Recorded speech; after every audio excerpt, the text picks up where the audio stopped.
Bienvenue dans ce nouveau numéro de Happy Hour, le podcast pop culture. Alors la voix a un petit peu changé, c'est pas Jean-Victor ni Mathieu parce que les deux petits sont partis à Austin, au Texas, pour le festival South by Southwest. Donc c'est moi Alex qui m'y colle. Et donc aujourd'hui du coup on n'a pas un ni deux mais on a trois invités. On a Romain qui est graphiste chez Illumination MacGuff sur Moche et Méchant 3. Bonjour. On a Clément qui est un habitué du forum et qui était là au podcast de Noël. Salut. Et on a Fred, qu'on peut écouter sur Radio VL et qu'on peut lire sur les chroniques de Cliffhanger. Salut. Et évidemment, comme d'habitude, le chef est là, Marc est ici. Salut. Alors, on va commencer tout de suite. On va rentrer dans le vif du sujet avec un sujet cinéma.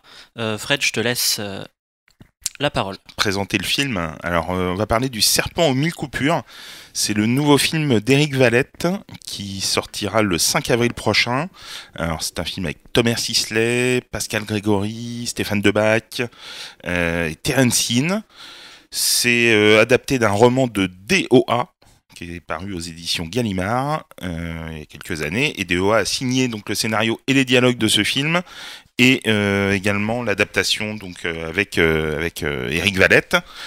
Et c'est l'histoire du film, hein, le pitch, c'est un motard qui est blessé sur les lieux d'un véritable carnage et il va prendre en otage en fait une famille dans une espèce de ferme, dans une petite ville de la France, et il va se retrouver en fait avec des barons de la drogue qui sont à sa poursuite, ainsi qu'un tueur à gages donc qui est interprété par Terence Hill. Et ça défouraille, c'est très moi j'ai beaucoup aimé. Je trouvais que c'était un très très bon film, très explosif. Éric Valette, on le connaissait parce qu'il avait fait La Proie notamment, qui était avec Albert Dupontel, Stéphane et Stéphane Debac aussi. Voilà, exactement. Et Une affaire d'État avant, qui était Une affaire d'État avec film avec André Dussolier. Exactement, super film aussi. Ouais. C'est un très bon réalisateur. Il a officié aussi sur la saison 2 de Braco. Il avait réalisé 4 épisodes. Il fait du film de genre, ce qu'on voit pas très souvent en France. Donc rien que pour ça, faut saluer, je pense, l'entreprise parce que c'est vraiment rare par chez nous d'avoir des bons films de genre. Je trouve que c'est très efficace. Le film n'est pas parfait, il a des défauts. Moi, j'ai vraiment passé un bon moment. Il y a de l'action. Éric Valette s'est vraiment filmé les gunfights. C'est très efficace et très agréable. Et je pense que ça mérite le coup d'œil. Ouais, alors moi j'ai un tout petit peu plus de réserve parce que je l'ai vu aussi. J'ai trouvé que le début était un peu laborieux. C'est un peu le bordel dès le départ en fait parce qu'il y a 50 000 personnages. Il y a effectivement Thomas Sisley qui joue le preneur d'otages, qui se retrouve au milieu de trafiquants qui l'abat d'ailleurs de manière assez brutale. Il y a un tir dans un genou qui explose. Ah ouais. J'ai fait what sur mon siège, mais ah ouais, c'était assez impressionnant. Et en fait, à partir de là, il y a donc les otages, il y a les barons de la drogue et le tueur asiatique qui lui en veulent. On rajoute aussi une espèce de surcouche parce que la famille qui est prise en otage, le monsieur qui tient l'exploitation, le monsieur est noir, et tous les fermiers aux alentours sont racistes et veulent un peu sa peau parce qu'il est noir, quoi. Voilà. Et du coup, il y a une espèce de convergence qui va arriver pour que tout le monde aille vers cette ferme. Mais moi, j'ai trouvé que le début, c'était quand même super pénible. Entre le flic français, le flic espagnol, les gens qui débarquent d'Amérique latine, l'asiatique qui est à moitié américain, mais un peu... c'est Allemand aussi. Allemand, il y a tout un tripoté de personnages qui font que on passe assez en plus de l'un à l'autre. Enfin, moi, le début, j'ai vraiment eu du mal. Après, comme tu dis, voilà, dans la deuxième partie, dès que ça reprend et dès que l'étau se resserre et que tout le monde se dirige un peu vers la ferme, ça prend. Mais moi, le début, je suis vraiment resté en dehors et ça me surprend un peu de Valette parce que je trouvais que ces deux précédents films étaient méga carrés et là, je trouve c'est un peu le foutoir quand même sur la première partie. Je te rejoins sur, en tout cas, ce qui se passe dans la ferme. Les scènes de prise d'otage du départ sont un petit peu longuettes pour arriver vraiment à de l'action pure et dure. Après moi, le reste, les autres longueurs que tu as notées m'ont pas personnellement dérangé. Mais je peux comprendre que voilà que tu penses pas que le récit aurait mérité d'être simplifié au moins vers, je sais pas, de virer. Il y a trop de personnages, une des factions quoi. Oui. Peut-être virer les otages, par exemple, parce que finalement, ils apportent pas grand-chose à cette histoire. En fait, je pense que oui, les otages, à la limite, on peut comprendre. Bon, on va pas spoiler, mais on peut comprendre pour la suite du film. Ouais. Après, c'est non, plutôt le. Même si je trouve le personnage plutôt pas mal, un personnage qui me semble un peu inutile, ce serait plutôt le personnage du flic colombien. Ouais. Qui apporte pas grand chose. Qui apporte pas grand-chose. Ouais. Même si l'acteur est très bien et voilà, mais à part ça, voilà, c'est pas. Moi, j'ai trouvé ça vraiment pas mal et c'est quand même vraiment rare de voir des bons films de genre en France. Ouais, là, je te rejoins carrément. Il n'y a pas beaucoup de potentiel. Il n'y a pas beaucoup de réalisateurs déjà qui font du polar en France. Non, voilà. Il y en a encore moins au cinéma. Oui. Il y en a encore moins qui ont de la gueule. Mm. Donc du coup, les mecs qui font ça, ils sont 3-4 sur, on peut les compter quasiment sur le doigt d'une main, hein, Valette, Marshall et ouais. quelques-uns en plus. Donc du coup, effectivement, c'est un film qui mérite d'être vu au moins pour ça. Après, voilà, moi j'ai des petites réserves sur le démarrage, mais bon, c'est pas. C'est efficace quand même. C'est voilà, efficace, ouais, c'est efficace. Puis c'est vrai que ce coup de feu dans le genou, Dans le genou, ouais, la manière dont ça éclate et l'effet spéciaux qui a l'air d'être réel en plus, c'est du beau taf, ouais. Ouais, non, c'est pas mal. Est-ce qu'on peut dire que c'est un film qui raconte des histoires? Toi, tu cherches Je une cherche espèce la de transition un peu pourrie pourrie, sur le sujet d'après. parce qu'on a déjà terminé le sujet cinéma, et là, on va parler des histoires fantastiques. Ah oui, c'est pour moi. C'est pour toi. On commence un gros volet série avec les histoires fantastiques. Qu'est-ce que tu peux nous en dire? Parce que j'en ai jamais entendu parler. Sans déconner, les histoires fantastiques de Steven Spielberg, tu n'as jamais entendu parler. Je suis trop jeune. Je compte au moins sur Fred pour me soutenir. Ouais, là-dessus, on va parce que essayer. sinon, on va pas en sortir. Tu connais, toi, Romain? Non, pas du tout. Bon, alors je vais m'y coller. Toi, de toute façon, Clément, t'es trop jeune, donc je fais pas. Non, mais j'ai juste vu le DVD à la Fnac Ouais, avec ça, Le un, visuel de Stranger Things. avec le visuel de Voilà. Stranger Visuel. Things. C'est ça. en fait. L'opportunisme Le- pas tenté quoi. Mais- Alors, C'est même c'est- pas caché, quoi. Là, c'est- c'est vraiment, ils ont fait. Non, mais c'est assumé, hein, par Ouais. contre, par l'éditeur totalement. L'éditeur l'assume, et puis c'est rigolo parce que je vais en parler, mais le sujet, enfin Stranger Things a puisé toute son inspiration Complètement. dans les histoires fantastiques. Donc du coup, quelque part, c'est un peu la boucle qui est bouclée, quoi. Moi, ça me dérange pas trop. Bon, ça Donc- m'intéresse alors. Les histoires fantastiques c'est une série télé qui a été créée par Spielberg en 85, 45 épisodes répartis en 2 saisons qui font une vingtaine de minutes chacun. Mm. Et que donc Elephant Film a sorti donc un coffret intégral qui est disponible depuis quelques jours dans les bacs. Et en fait, alors je vais faire du name dropping parce que c'est un petit peu impressionnant la liste de ce truc-là. Sur les 45 épisodes, en ont écrit et réalisé Steven Spielberg, Martin Scorsese, Joe Dante, Robert Zemeckis, Irving Kershner, Tobe Hooper, Paul Michael Glaser, Danny DeVito, Burt Reynolds, Brad Bird et Richard Matheson. Ah oui, c'est Plus pas dégueu, tout quoi. un tas de gens dont on n'a plus entendu parler trop par la suite, mais il y a Voilà. quand même tout Rien ça. que pour ça, ça rien que devrait pour ça. titiller la curiosité de beaucoup voilà, d'auditeurs. c'est ça. Et en fait, comme le format est court, tous ces mecs ont été obligés de concentrer un peu leur talent et de permettre quelque chose de. Enfin, c'est devenu un terrain de jeu pour eux au format 20 minutes, quoi. Parce que tout le monde était habitué à faire du 90, à faire des histoires longues. Et là, les mecs, ils ont 20 minutes pour caractériser un personnage, raconter une petite histoire qui est forcément à petite échelle.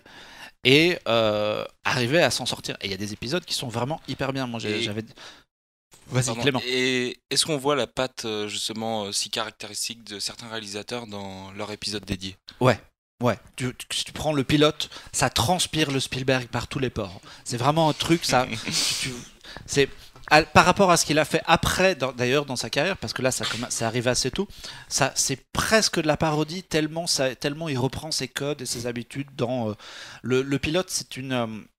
C'est une histoire de train avec un petit garçon et son grand-père qui a, en fait, la maison familiale est construite. Ils emménagent dans une maison qui a été construite sur une ligne de chemin de fer où passait un train quand le grand-père était jeune. Et là, il y a une version fantôme du train qui vient chercher le grand-père et qui l'embarque en fait. Et c'est une manière une manière imagée Une allégorie quoi. Voilà, une allégorie pour montrer qu'il est mort. Moi, j'ai Et retrouvé, c'est- je te coupe deux Ouais, secondes, vas-y, j'ai bien retrouvé hier en feuilletant un vieux Starfix, une interview de Spielberg qui parlait des histoires fantastiques, et il disait à l'époque, donc c'était avant que la série ne soit tournée, j'ai trop d'idées, je veux toutes les exploiter, la série Amazing Stories est est une nourrice pour des idées qui n'arriveront jamais à l'âge adulte. Elles ne sont pas assez fortes pour dépasser les 23 minutes. Ouais, voilà, c'est exactement ça. C'est vraiment le mec qui s'est éclaté. Il avait un terrain de jeu, il a écrit tout ce qu'il voulait sur tous les sujets. Il y a, alors moi j'ai noté, il y a l'histoire du train fantôme. Il y a, je sais pas, vous citez un acteur en costume qui garde son costume et qui est pris pour un monstre dans une petite ville et qui sème la panique et ça devient le bordel. Il y a un magicien prestidigitateur qui met la main sur un vrai jeu de cartes magiques et ça change sa vie.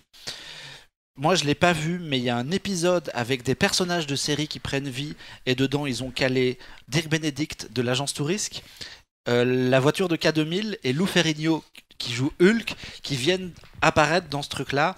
Il y a un grand-père et son fils qui changent de corps. Enfin, il y a 1000 sujets qui sont exploités. Alors, c'est toujours à petite échelle parce que c'est 85, donc du coup, la prod, ils n'avaient pas des moyens à la HBO de maintenant de nous refaire du Game of Thrones, donc c'est toujours un peu de l'urbain et des trucs à petite échelle, mais c'est hyper cool. Alors j'avais aussi noté qu'il y a aussi une ribambelle d'acteurs qui sont passés là-dedans. Il y a, alors ça, name dropping encore, Mark Hamill, Kevin Costner, Charlie Sheen, Kiefer Sutherland, Harvey Keitel, Forest Whitaker, Patrick Swayze et Christopher Lloyd, dans les gens très connus qui sont venus s'amuser là-dedans. Impressionnant. Ouais, c'est vraiment cool. Et voilà, donc du coup on parlait de Stranger Things tout à l'heure, même moi mon souvenir en fait, je me rappelle, il y a...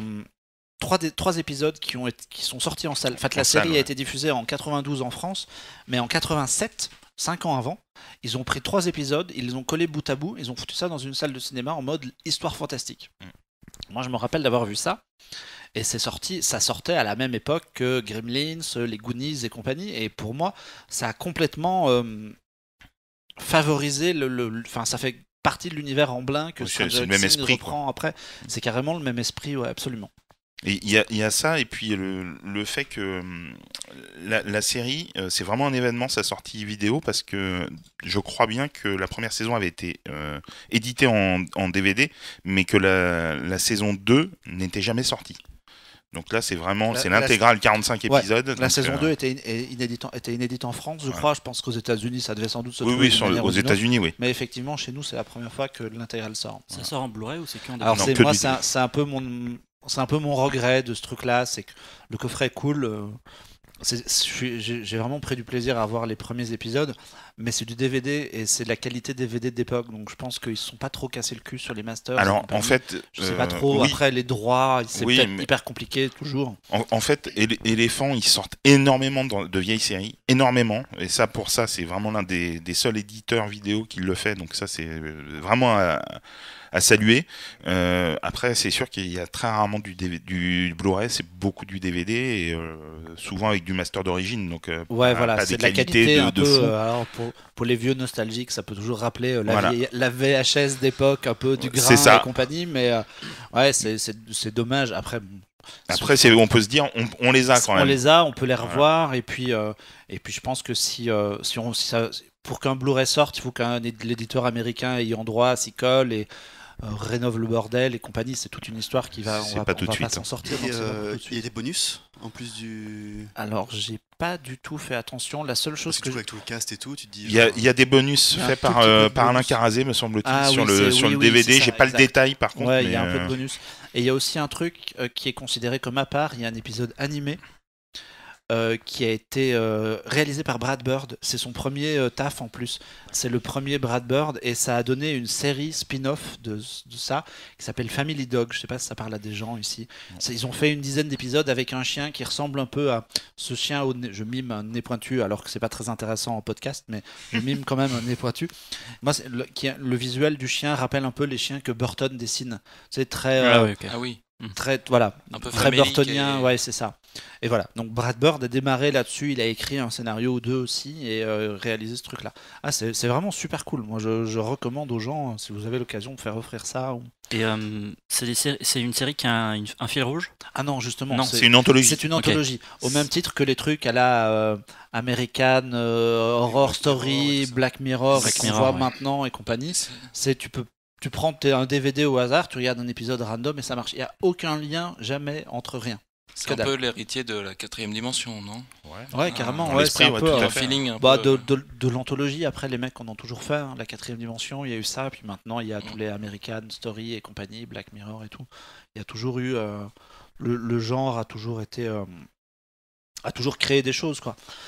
Alors j'ai vu en préparant que il y avait un vague projet d'essayer de ressortir une nouvelle version des histoires fantastiques, et ils auraient confié les rênes de ça à Brian Fuller, mais maintenant qu'il est parti sur American Gods, il avait fait Hannibal, et il a été à un moment embauché sur le futur Star Trek avant de se barrer.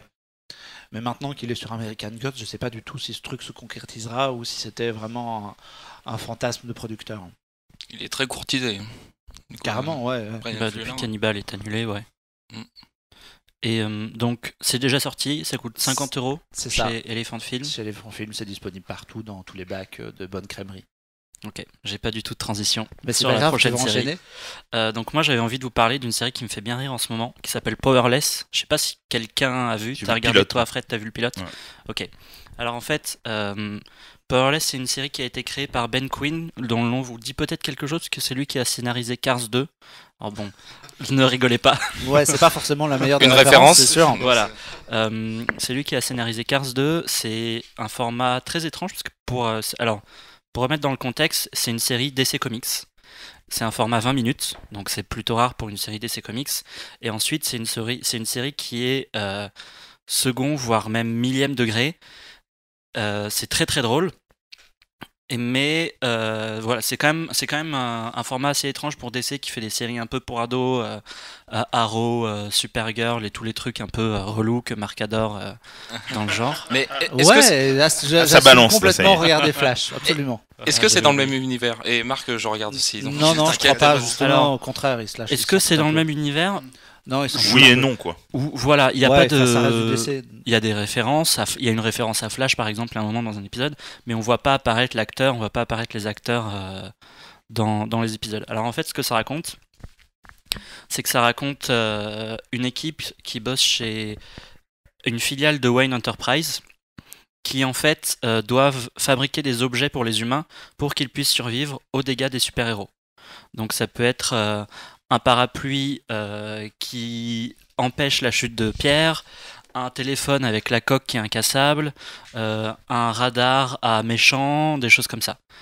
Et c'est un format qui est encore une fois super bizarre, c'est 20 minutes, ça se regarde tout seul dans le métro. Il y a quand même un bon casting, puisqu'il y a Vanessa Hudgens, la star de High School Musical. Ah, Et bah, c'est de là Spring que ça Breakers. vient, Voilà, c'est de là que ça vient. je dis ça avec des étoiles dans les yeux.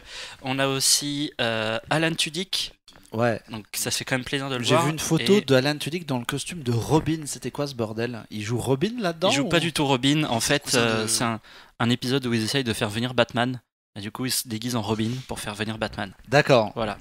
Et il y a aussi Danny Pudi, qu'on a vu dans Community. la série Community. Moi, c'est une série, bon, c'est pas non plus le truc de l'année, hein, mais ça me fait plutôt bien marrer, et ça me fait aussi bien marrer de voir que DC sort un peu des sentiers battus, en tout cas des leurs, pour proposer un truc qui est vraiment extrêmement millième degré. C'est très pop, c'est très coloré, les effets spéciaux sont pas toujours hyper bien faits, mais complètement assumés. Il y a du fond vert partout, les méchants sont un petit peu ringards, et moi, c'est vraiment quelque chose qui m'a beaucoup plu. Je trouve que ça passe tranquille. Je sais pas toi ce que t'en as pensé. Alors, j'ai vu le pilote, j'ai trouvé ça amusant. Vanessa Hudgens est vraiment, elle est fraîche, donc ça passe bien. Je souris après, niaisement. voilà. Après, en termes d'humour, enfin, je trouve qu'ils n'exploitent pas assez les possibilités qu'un tel univers leur offre. Je pense que ça pourrait être 1000 fois plus drôle, 1000 fois plus référencé. Après, j'ai vu que le premier Mhm. épisode, donc c'est peut-être difficile de juger, mais C'est pas aussi référencé que Lego Batman, on va dire. Non, c'est Ah loin, non, c'est beaucoup loin d'être aussi référencé que Lego Batman. Ça va un peu mieux. Ça va Par la un peu suite. mieux par la suite. D'ailleurs, ça se moque aussi de l'univers des super-héros, puisqu'à un moment, il y a les habitants de. Où est-ce qu'ils habitent, Aquaman? L'Atlantis. Atlantis, Atlantis. ouais, enfin, sous l'océan. Il y a Comme la petite sirène, c'est pareil. visiblement les présidents de l'Atlantis ou les fils du président de l'Atlantis qui arrivent et ils sont genre un peu hyper coincés, ils rigolent pas trop. À un moment ils disent je vous ai fait du thon, et ils disent ah super, le thon, un animal féerique, on le protège à fond et tout. Voilà, c'est le genre de truc un peu rigolo, plutôt sympathique. Moi je regarde ça. Honnêtement j'ai arrêté de regarder 24 Je sais pas si Dont toi on a ça parlé dans un continue. précédent podcast parce que ça commence à devenir une série compliquée. Ouais. T'as continué? Non, j'ai arrêté. Non, j'ai arrêté. Du coup, bon, ça remplace doucement. Ça a fait mes trajets de métro. C'est autre chose, hein, quand même. Oui, Ah bah oui. c'est un petit peu plus intelligent, finalement. Ça me fait mes trajets de métro et c'est plutôt sympa. Ouais, j'ai trouvé ça agréable. Sur le premier épisode, ça passe vite.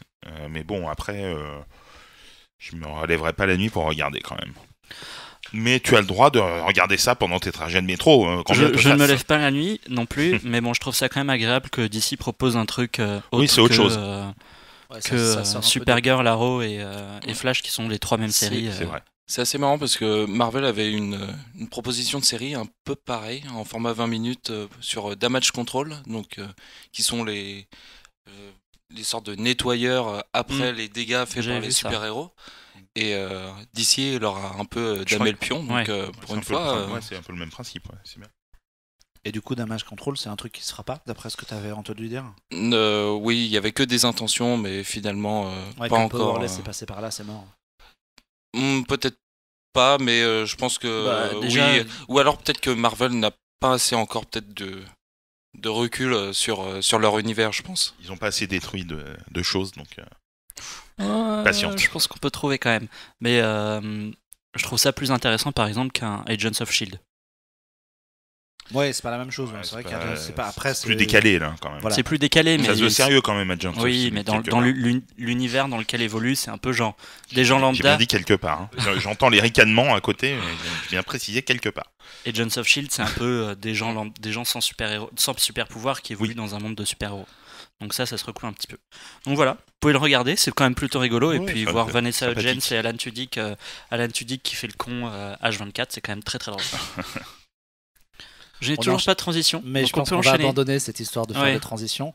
Tu veux qu'on parle de quoi maintenant? On n'avait pas prévu de parler de Riverdale. C'est pour ma pomme. Bah du coup si, il y a un très bon enchaînement à faire, c'est Greg Berlanti qui est producteur sur des séries Arrow, Flash, Legends of Tomorrow et Putain. Supergirl, Bravo. qui produit également via sa boîte de production Riverdale, dont je vais parler. Riverdale qui est dispo sur Netflix avec au rythme d'un épisode par semaine, contrairement aux autres séries où c'est un peu compliqué les autres séries super-héroïnes qui produisent, c'est un peu compliqué de les choper en VOD, c'est un peu partagé sur les chaînes et Netflix récupère ce qu'il peut. Alors Riverdale en fait alors le showrunner c'est Roberto Aguirre Sacasa, si je prononce correctement, et donc Greg Berlanti à la prod, et c'est basé non pas sur du DC, mais sur des personnages créés par un éditeur qui s'appelle Archie Comics. Archie Comics, en fait, c'est un éditeur, qui a créé un univers dans lequel évoluent tout un tas de personnages adolescents, dans des lycées, etc. Visuellement, graphiquement, moi, ça me rappelle Scooby-Doo. C'est hyper coloré, avec des personnages caricaturaux. Et dans les publications, au départ, c'est parti du personnage d'Archie et de sa bande qui sont au cœur de la série. Et en BD, ils ont fait des spin-offs sur certains personnages. Et il y a d'autres choses qui parleront peut-être aux gens qui écoutent. Il y a Josie et les Pussycats qui avait donné un film dans les années 90 qui est basé là-dessus et qui apparaît dans la série. Et Sabrina l'apprentie sorcière fait également partie de l'univers Archie Comics et ça a donné la fameuse série qu'on a vue dans les années 90-2000 avec Melissa Joan Hart. Il y avait même un dessin animé aussi sur Archie. Il y a eu un dessin animé sur Archie et compagnie, ouais. je crois. Un truc Archie comme et ça. compagnie. Voilà. Et donc maintenant, ils ont tenté un truc live que moi je trouve super cool en fait. Ils ont trouvé un espèce d'équilibre assez juste entre le côté coloré de la BD qui est repris un peu visuellement. Le personnage est méga roux. Il s'est coloré les Ouais, cheveux en quasiment merci. orange pour Alexandre à côté, c'est rien. Il est vraiment Archie, le héros, il est vraiment très roux. Les personnages sont très archétypaux à la limite de la caricature. Il y a, lui, il vit avec son père, mais sa mère est partie. Le père travaille dans une espèce de scierie un peu bûcheron. Il vit en face d'une fille avec laquelle il finira évidemment parce que c'est sa meilleure copine, elle est blonde, très jolie et tout le bordel. Il y a une petite nouvelle qui arrive en ville, Véronica, pour lequel il y a aussi une sous-intrigue. Il y a tout un tas de personnages comme ça. Il y a évidemment une pain-bêche qui, dans le lycée, qui déteste tout le monde et qui gère les pop-up girls. Enfin, vous voyez le truc. Ça quoi. a l'air horrible. Alors, Ça l'est pas du tout. non seulement ça l'est pas du tout, mais je dois préciser, ça c'est pour la partie teen drama, un peu à la Beverly Hills, avec des sous-intrigues, des histoires de couple. Lui, Archie, il est beau, il joue de la guitare, il a une carrière de footballeur professionnel assurée. Mais- Enfin, tu vois, mais il y a un meurtre. Et en fait, la série, en parallèle de ça, en parallèle de ce truc un peu caricatural, bascule dans une ambiance un peu à la Twin Peaks. Et c'est qui fait vraiment d'ailleurs penser à... Tu t'emballes là, moi je t'étais plus parti Ah, non. sur Desperate Housewives. Ah non, quoi. non, c'est carrément... C'est assumé même. C'est hein, très Twin Peaks. assumé. L'ambiance de la ville qui est très montagnarde dans les Rocheuses aux États-Unis, des flics. Le panneau. Le panneau, des La ville dès le brues. départ. C'est vraiment. Donc, c'est un espèce d'équilibre un peu précaire parfois entre Beverly Hills et Twin Peaks. ça a l'air d'être dit comme ça a l'air d'être un peu chelou, mais c'est vraiment cool en fait. Ils parviennent à foutre des personnages hyper attachants, ils parviennent à faire chaque sous-intrigue est pas inintéressante. Moi, il n'y a jamais de truc qui m'a déplu. J'ai vraiment trouvé ça super cool à regarder. Les acteurs sont plutôt bons. C'est tous des petits jeunes qui débutent ou presque, pour la plupart. Enfin, en tout cas dans la bande d'ados. Fred, je vois que tu veux dire quelque chose. Ouais, je veux te soutenir. Je vois que ça ricane encore une fois. Ça là, ricane, mais passe c'est pas vraiment bien. cool. Ouais, c'est Ouais, vraiment c'est super cool. On se Et prend vite au jeu des intrigues et du Complètement, drama je autour des trouve justement personnages. que ça prend tous les poncifs des teen dramas et que ça les transcende. C'est ça. Et ça, c'est vraiment intéressant pour le coup. Parce qu'au départ, on peut se dire, mais c'est quoi ce...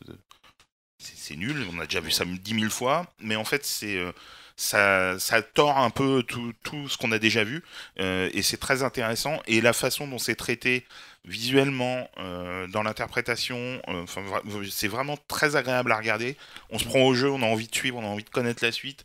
Il y a bien évidemment plein de cliffhangers, plein de scènes un petit peu à pousser à outrance, mais c'est vraiment, comme tu dis, cool. C'est Ouais, agréable à regarder. C'est presque une série méta par moment. T'as Luc Perry quand même qui était l'un des héros de Beverly Hills qui joue c'est ce que je voulais dire. Excuse-moi. Non, mais je t'en prie, c'était un peu quand j'ai vu ça. Et il y a Luc Perry. Pour moi, Luc Perry, c'est Dylan dans Beverly Hills, quoi. C'est un adolescent, le mec, il a 20 Marc ans. connaît toute donc sa les vie, prénoms et des voilà. gens qui jouent dans Beverly Hills. Il n'y a pas d'acteur de Twin Peaks alors. Il n'y a pas d'acteur de Twin Peaks, mais on arrive à une époque où Luc Perry est quand même capable de jouer un vieux père de famille, ouais. quoi. Ouais. Et je fais, mais putain, Mais non. l'espèce d'énorme coup de vieux. Le mec a quasiment 50 balais maintenant, il a une grosse barbe et. Ah ouais, carrément. Mais ça marche très très bien. Enfin, franchement, moi je suis vraiment sous le charme. C'est l'une des nouvelles séries que je suis avec le plus d'assiduité parce que c'est vraiment bien foutu et on a vraiment à chaque épisode envie de savoir ce qui va se passer la Ouais, semaine il y a suivante. le seul petit truc, peut-être, si on doit lui trouver un reproche, c'est que je trouve qu'il y a beaucoup de sous-intrigues Oui. qui partent un peu dans tous les sens, qui se finiront pas, évidemment, parce que les mecs veulent prolonger. Et Je crois que peut-être c'est 13 épisodes en plus. c'est là, 13 ouais. épisodes, ils veulent essayer il y aura probablement une saison 2. Et ils Ça a laissent été renouvelé déjà. des méga portes ouvertes sur tout un tas de sous-intrigues. Donc la saison 1 elle est finie là elle est- En fait, Non. non, là Ok. on est à 7 épisodes. 7 épisodes. Il y a un hiatus là, je crois. Là, quand on enregistre 7 et le 8e sera sorti sans doute à peu près au même moment que ce podcast, quelque chose comme ça. Mais c'est vraiment agréable. Faut Ah ouais, faut c'est aller vraiment voir agréable. ce que Ça ça mérite. donne parce que Ça mérite le coup d'œil, puis c'est sur Netflix, donc du coup c'est Voilà. facile à choper, ouais. à télécharger offline. à télécharger offline, absolument. Moi, j'en ai regardé quelques-uns offline et du coup c'est cool. Et Non, c'est est-ce vraiment est-ce une qu'on voit série. d'autres personnages que Archie, genre justement Sabrina l'apprentie sorcière, des trucs comme Alors, on voit pas Sabrina l'apprentie sorcière parce que si on doit introduire un univers magique là-dedans, ça va être un peu le foutoir. ça Ah ok, par c'est contre, pas, il y c'est a- pas du Là, tout. la série s'écroule d'un coup si C'est pas, tu c'est fais pas ça. du tout magique, Non. c'est C'est ok, totalement c'est extrêmement c'est réaliste. réaliste. Par contre, il y a une grosse sous-intrigue avec Josie et les Pussycats, qui est un groupe de musique pour lequel il y a eu toute une série de comics parallèles et pour lequel il y a eu un film dans les années 90 avec Raquel Leigh Cook, si ma mémoire est bonne, qui était un espèce de teen drama d'époque centré sur un groupe de musique, tu vois, qui veut devenir machin. Et là, les personnages sont inclus dans la série et c'est vraiment super. Moi, on passe vraiment un super moment devant ce truc-là. Et ça termine quand? Bah, ça termine au rythme d'un épisode par semaine, une saison. En fait, aux États-Unis, nous, on est lié à la diffusion américaine sur CW. Ok. Donc, eux, ils vont finir fin mai, début juin, comme toutes les séries américaines. Et ce sera à peu près à ce moment-là. Il reste très peu d'épisodes. Il y aura sûrement un hiatus, histoire de. Comme d'hab. Et puis, on finira à l'été, quoi. Ok. Donc, c'est chaudement recommandé. Très bien. Et toi, Fred, du coup, parce que je n'ai encore pas de transition, Non, mais parce on que va abandonner, je t'ai dit. là, c'est quelque chose que je ne connais pas du tout. C'est une série que toi, tu voulais nous parler, qui s'appelle Feud. Feud. Ah, oui, voilà. Ok, Betty vas-y. and Joan. Merci. Alors, c'est la nouvelle anthologie signée Ryan Murphy. Donc, tout à l'heure, tu parlais de American Horror Story ou American Crime Story. Et ben, Feud Betty and Joan, c'est donc sa nouvelle anthologie qui va être centrée sur des querelles célèbres. Donc là, ça commence sur l'inimitié, on va dire ça, entre John Crawford et Bette Davis sur le tournage de Qu'est-il arrivé à Baby Jane de Robert Aldrich. Et c'est absolument remarquable. Vraiment formidable. C'est pas du tout c'est- péjoratif ce que je veux dire, mais Ouais. est-ce que c'est le même mec qui a fait Glee aussi? Exactement. Ok. Ouais, tout à fait. C'est le mec qui a fait Nip Tuck aussi. Ok. Ouais. Donc il est très versatile, il fait plein Oui. de choses différentes. Mais c'est vraiment excellent. Je sais pas si vous avez vu American Crime Story, qui est donc centré sur les faits Connais que la divers. réputation. Voilà, c'est une grande série. Et là, bon, alors, j'ai vu, il y a 3 épisodes qui ont été diffusés aux États-Unis. C'est diffusé sur la chaîne FX, donc pas évident à trouver en France pour l'instant. Mais j'ai vu les 2 premiers épisodes. Je trouve ça absolument remarquable en termes de reconstitution, d'interprétation, parce qu'il faut dire quand même que Il y a un c'est sacré casting voilà, aussi. J'ai il y a regardé 2 ça en préparant. Voilà, il y a 2 comédies, c'est interprété par 2 comédiennes fantastiques. Il y a Jessica Lange qui joue le rôle de John Crawford et Susan Sarandon qui joue le rôle de Bette Davis. Donc rien que ça, c'est quand même pas rien. que Alfred Molina qui joue le rôle de Robert Aldrich. Il y a Stanley Tucci qui joue le rôle de Jack Warner. Enfin voilà, c'est vraiment très très addictif. Ça montre le miroir aux alouettes du petit monde de l'âge d'or hollywoodien. Ça montre comment les 2 comédiennes ne pouvaient pas se voir en peinture. C'est une notoriété publique. Mais ça montre aussi la manipulation qu'a pu faire Robert Aldrich pour donner du corps à son film et faire qu'elle se déteste encore plus. Il y a une manipulation de sa part, de la part de Warner. Enfin, c'est vraiment excellent. Il y a des caméos de Catherine Zeta-Jones, de Kathy Bates, et ça montre un volet qui est connu de l'histoire du cinéma, mais dans le détail, après, je ne sais pas si tout est vrai ou s'il y a une part de romancé, mais enfin, c'est vraiment passionnant. Ouais, c'est ce que j'allais demander. C'est Ouais. plus dans le making-of ou c'est vraiment romancé en mode on s'en fout un peu de comment ça s'est passé, on raconte notre délire? Alors, tout paraît réaliste et vrai. Après, je ne sais pas si tout s'est déroulé comme ça. J'imagine qu'il y a une part de romancé pour amener de la dramaturgie à la série. Mais c'est super bien réalisé, vraiment impressionnant en ce qui concerne les interprétations de Jessica Lange et de Susan Sarandon. Vraiment, elles sont extraordinaires. Et moi, j'ai qu'une envie, c'est voir la suite parce que c'est passionnant et les costumes sont top, enfin vraiment extraordinaire. Et donc toute la saison 1 est sur cette histoire-là? Toute la saison 1 Ok. est sur cette histoire-là, c'est ramassé sur 8 épisodes, donc Ok. c'est pas trop long, Mm. donc ça c'est bien. Et on sait déjà que la saison 2 sera centrée sur complètement autre chose, puis ce sera sur la querelle qu'il y a eu entre le prince Charles et Lady Di. Ah oui, Ah oui, donc donc nouveau vraiment, casting, c'est- ah oui. Voilà. rien à voir. Anthologie à nouveau. Un peu à la True Detective ou une Exactement. saison, une histoire quoi. Et tout à fait. au niveau du casting, on sait déjà pour la saison 2 ou rien du tout? Non, ça j'ai pas entendu en tout C'est cas. peut-être trop tôt, Ouais, parce Oui, que ça a mais- été annoncé récemment, mais j'ai pas entendu. Peut-être Ok. qu'il y a déjà des noms d'annoncés, mais je sais pas. Ok. En tout cas, vraiment, je vous conseille, si une chaîne française peut acquérir cette série, ce serait vraiment une bonne chose. Je pense que ce sera le cas. Ça parce que, arrivera sans doute sur OCS ou un Sans doute, ou ou, quelqu'un va récupérer ça pour de la voilà, ou une vidéo. chaîne de la TNT, mais TNT. c'est vraiment, vraiment excellent. Eh ben très bien. Alors Alexandre m'a passé la parole. Comme un gros lâche, il s'est défilé Exactement, pour j'avais gérer, envie de un boire peu des bières. pour gérer un peu de technique. Et on va parler d'un sujet qu'on n'a jamais abordé dans le podcast et que moi je voulais amener à un moment donné de cette émission et pour le 11e numéro, c'était un peu l'occasion. On va parler de jouets. Enfin, je sais pas si est-ce qu'on peut dire que ce sont des jouets. Est-ce que c'est des pas jouets, plutôt des oui, figurines pour oh. adultes un peu ou... ça, Il y a marqué 14 ans et plus sur la boîte. Donc, Ouais, donc ça commence à devenir un peu ça commence à devenir un peu sérieux parce que c'est vrai qu'autour de CloneWeb, il y a des gens qui s'intéressent à ces figurines de collection très articulées, etc. Et donc du coup, Romain, tu vas nous parler de la gamme du Megazord Power Ranger Legacy. Ouais, Legacy. Donc en fait, c'est pour les 20 ans de Power Rangers. Bandai America a sorti une série de figurines, accessoires et robots que j'ai ramené là. Que nous on regarde en fait. Ouais, voilà. C'est un peu dommage pour les gens, on mettra des photos dans l'article, mais c'est un peu embêtant. En fait, ciblé plus collectionneur.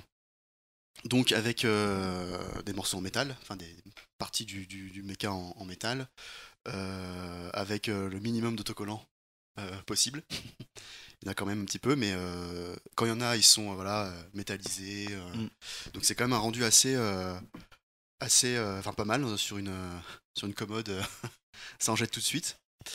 Et voilà, donc ils ont sorti pas mal depuis 2013. Donc je sais pas si je name drop aussi. Ouais, vas-y, bien sûr, carrément. Donc on a le Megazord original, on a le Dragonzord, on a le Titanos, l'espèce de Brachiosaure. Voilà, on a aussi tout ce qui est celui qui vient du film aussi, avec le Falconzord aussi. Donc tout ça, voilà, pareil, métal, donc très collectionneur. Bon, ils sont mieux. Donc c'est des rééditions. Enfin, c'est pas des rééditions, ils ont refait en fait. Je veux dire le modeling des originaux. Ouais. C'est pas les mêmes. Ils sont mieux proportionnés, les nouveaux. Et voilà, donc c'est pas donné. Qu'est-ce que ça coûte en prix normal dans un magasin si on peut encore en trouver? Alors si vous pouvez encore en 200 trouver. balles. Alors un Megazord, non, c'est 70€. D'accord. Un Megazord classique. Ouais. Voilà, Dragonzord 70€. Après, quand on va voir le truc comme le Brachiosaur, ça commence à taper dans les 150. Ouais. Mais maintenant, le Titanos, il est plus disponible. Ils l'ont pas réédité. Ouais. Donc ça pète à 500. C'est l'eBay. Voilà, c'est c'est de la l'eBay, revente. La course à l'enchère. La course à l'enchère, et puis même pas sur le bon coin, parce qu'ils ont sorti vraiment. C'est vraiment que aux États-Unis. Donc on a quelques sorties en France. J'ai vu récemment à la Grande Récré, tout à fait par hasard, le Ninja Zord, celui qui vient du premier film.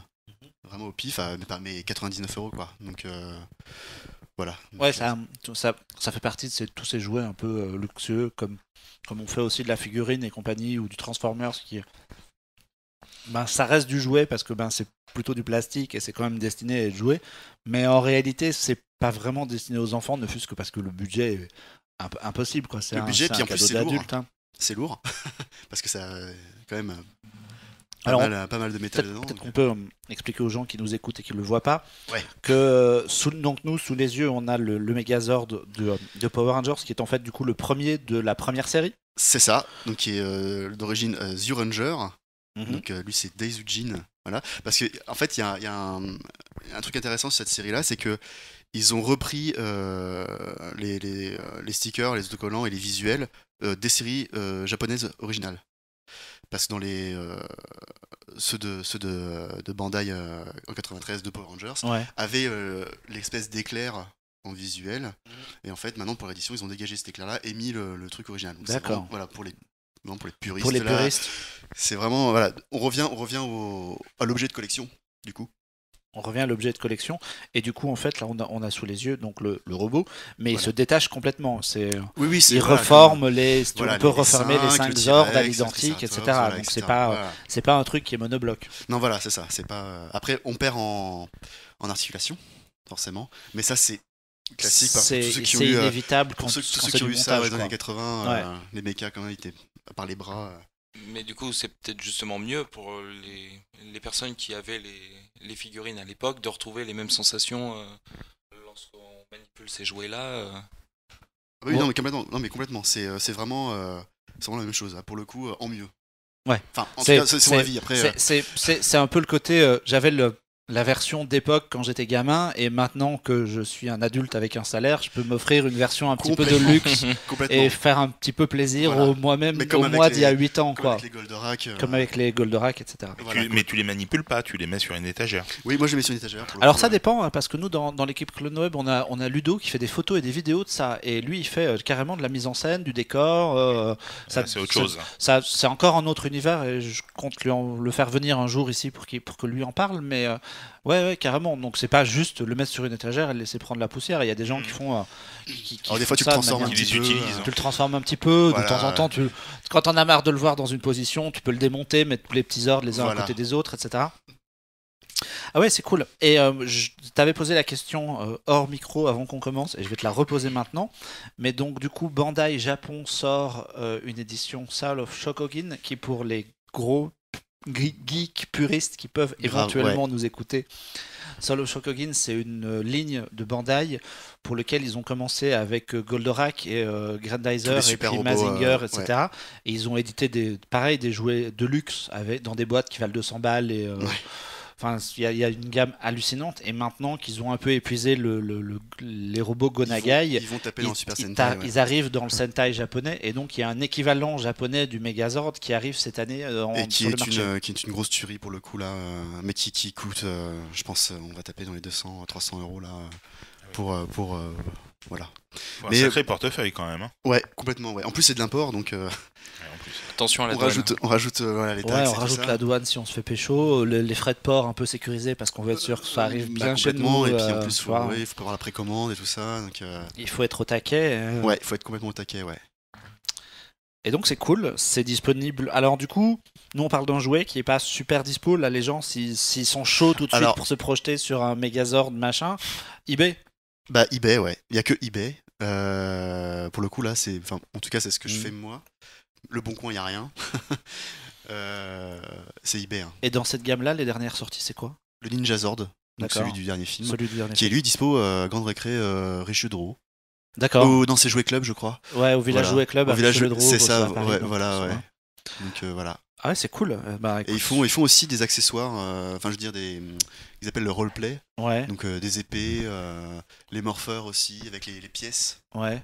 des Power Rangers. Donc tout à l'échelle 1, en métal.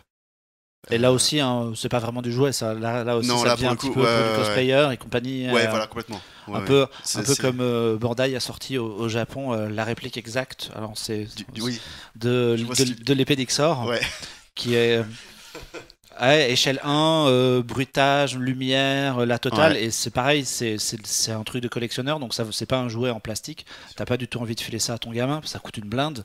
Et tu fais des moulinets vite fait devant ton miroir, et puis tu les mets sur ta cheminée, quoi. Ouais. Parce que Tu fais après, un ou c'est, deux selfies pour ou les deux réseaux selfies pour- sociaux. Ouais, c'est ça. pour le plaisir. Un Eh, max de regardez, likes. j'ai ça m'a coûté une blinde. Et bah voilà, maintenant je le. Eh ben très bien, merci. On va enchaîner avec Clément qui n'a pas encore dit grand chose. Oui. Et qui va nous parler d'une bande dessinée qui s'appelle Dark Knight, une histoire vraie, et qui est alors dessinée par Eduardo Risso, mais surtout écrite par Paul Dini. Oui, alors Paul Dini, qui est-ce? C'est un auteur américain qui est célèbre pour avoir créé avec Bruce Timm la série Batman The Animated Series des années 90. Donc pour ceux qui s'en rappellent, c'est toute...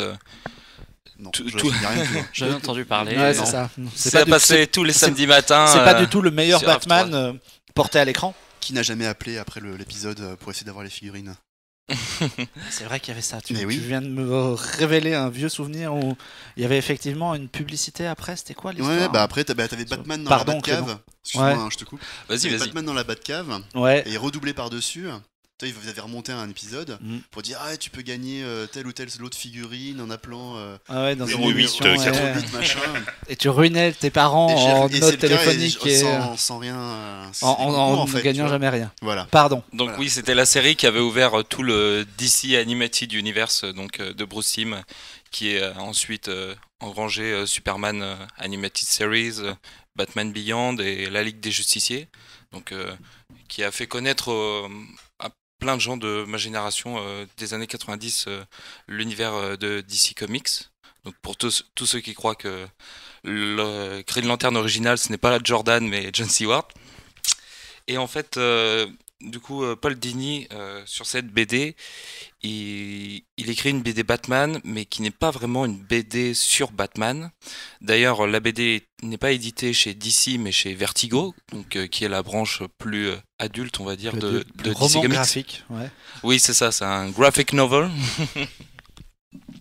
Et en fait, pourquoi ça parle pas de Batman? C'est parce que ça parle en fait de Paul Dini et de l'agression qu'il a subie en 1993. Alors Paul Dini, qui travaillait à Los Angeles au studio Warner. Donc au début, il travaillait sur les Teeny Toons avant d'être Ouais. mis sur Batman Animated Series. Et il rentre un soir d'un rendez-vous galant qui s'est très mal passé. Et en fait, il se retrouve tout seul dans la rue et il se fait agresser. Ah ouais, donc Et le mec il sort il se prend un râteau et en plus il se fait agresser sur le Soirée Très- de merde. Très mauvaise soirée. Ah ouais, très mauvaise soirée. En fait, ce qui est super aussi intéressant avec cette BD, c'est que ça parle pas juste de l'agression, mais ça parle aussi beaucoup de Bruce Timm, donc qui se raconte lui-même parce que on le voit dans la BD montrer les cases, montrer toute sa vie et suivant les différentes étapes de sa vie, c'est dessiné avec un dessin assez différent. Donc ça fait très dessin enfantin quand il repart dans son enfance, puis ensuite le dessin évolue. Donc il y a un vrai bon travail d'Eduardo Risso, donc le dessinateur sur cette BD. Et en fait, ça parle aussi beaucoup de son enfance, de ses échecs amoureux, de ce qu'il voulait lui faire professionnellement avec Batman et l'univers DC, et qui, je pense, a réussi. Et en fait, lorsqu'il revient sur son agression, il le fait à travers le prisme des personnages de Batman, et en particulier le personnage lui-même de Bruce Wayne, qui vient lui pas le réconforter, mais lui dire après l'agression, t'aurais dû te battre, tu aurais dû prévoir le coup, ne pas, enfin toutes les choses impossibles qu'on voit, qu'on se dit après et qu'on voit dans les BD ou dans les séries et qui n'arrivent jamais dans la vraie vie en fait. Mais c'est vachement méta alors, ou est-ce qu'il prend justement du recul pour raconter une histoire un peu inspirée de faits réels? Ah non, c'est complètement méta. Il n'y a pas d'histoire de Batman dans cette histoire. C'est une autobiographie sur un moment de sa vie. Et l'autre personnage qui le hante, c'est le Joker. Alors en fait, Paul Dini, quand il était auteur sur la série Batman, son personnage de prédilection, c'était le Joker. C'est-à-dire que, assez bizarrement, il a réinventé le personnage de Batman donc après que Burton soit passé dessus dans ses deux premiers films de la Warner. Mais le personnage qu'il a le plus développé finalement, c'est le Joker. Et le Joker, lui, c'est l'autre côté du spectre humain. C'est celui qui lui dit mais t'en fais pas, ça va aller, bois des bières, regarde des dessins animés. La vie quoi. La vie, ouais. Enfin, il a un peu c'est un peu l'ange et le démon sur les épaules de Paul Dini. Okay. Et le Joker, justement, c'est le comportement autodestructeur parce que d'un autre côté, Batman, même s'il lui reproche d'avoir un peu baissé les bras à Paul Dini, il lui dit remonte en selle, tu vas y arriver, concentre-toi sur ta passion, ton travail. Et donc c'est intéressant comment la BD jongle avec ces deux caractères, ces deux Pygmalions de l'univers de Batman, et comment Paul Dini fait face à cette épreuve et comment il arrive à s'en relever. Et sans spoiler, il arrive à s'en relever sans l'aide de Batman, sans l'aide de Joker, mais à l'aide d'un autre personnage. Je pense que si vous connaissez Paul Dini, vous aurez compris de qui il s'agit. Ouais. Spoil pas, mais on a tous une petite idée. Tu veux rajouter quelque chose? J'ai une petite question par rapport il raconte autre chose que cette agression, ça t'as dit, Oui. Même si je pense que c'est central. Est-ce que dans les autres moments de sa vie, il fait interagir Bruce Wayne et le Joker, ou est-ce qu'on les voit juste au moment de l'agression et ce qui s'ensuit? Alors ils apparaissent vraiment autour de lui, ils se matérialisent vraiment qu'après l'agression. Ok. Sinon, on les voit juste dans des écrans de télé ou dans des BD qu'il a sur sa table de chevet. ou etc. Donc ils savent, c'est pas ma vie à travers les personnages de Batman, c'est mon agression à travers les personnages de Batman. Et il y a d'autres personnages même qui arrivent de façon ponctuelle dans l'histoire après son agression. Donc pile ou face quand il se regarde dans le miroir, ou Poison Ivy quand il se rappelle ses déboires amoureuses. Ses Ok. déboires amoureux. Ok.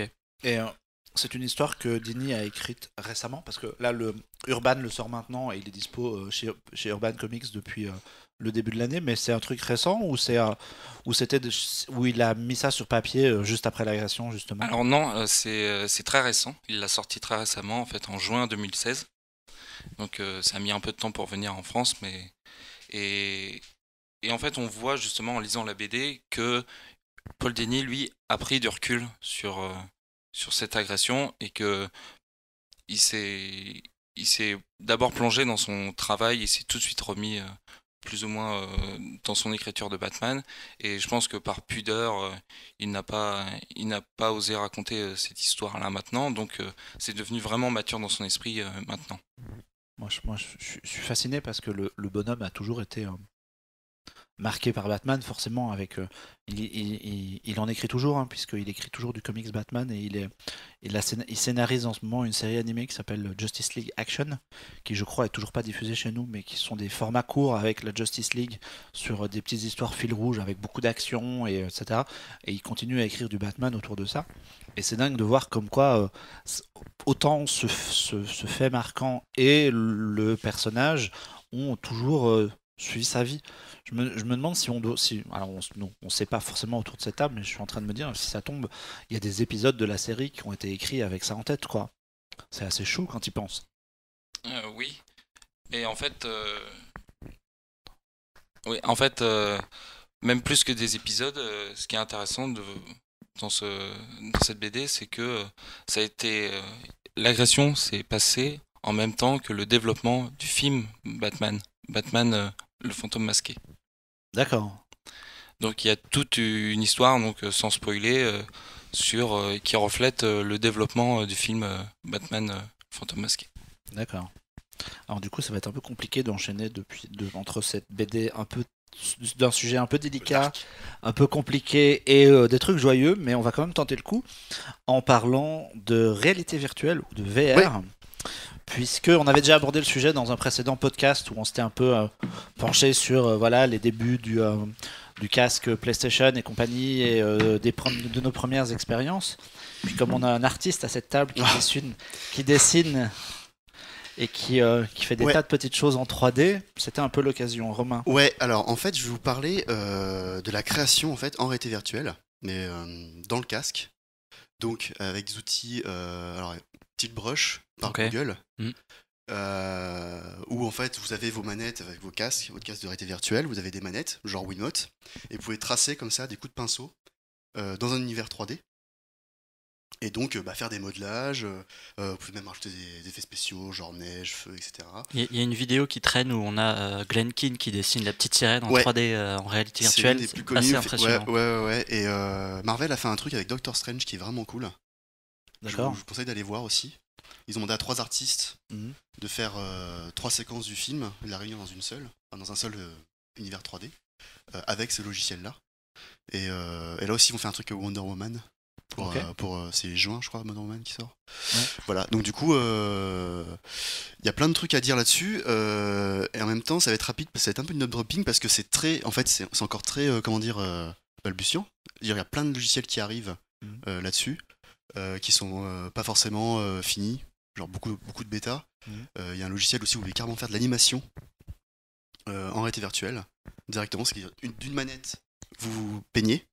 Et de l'autre, vous avez votre chronomètre, quoi, avec toutes les images par seconde.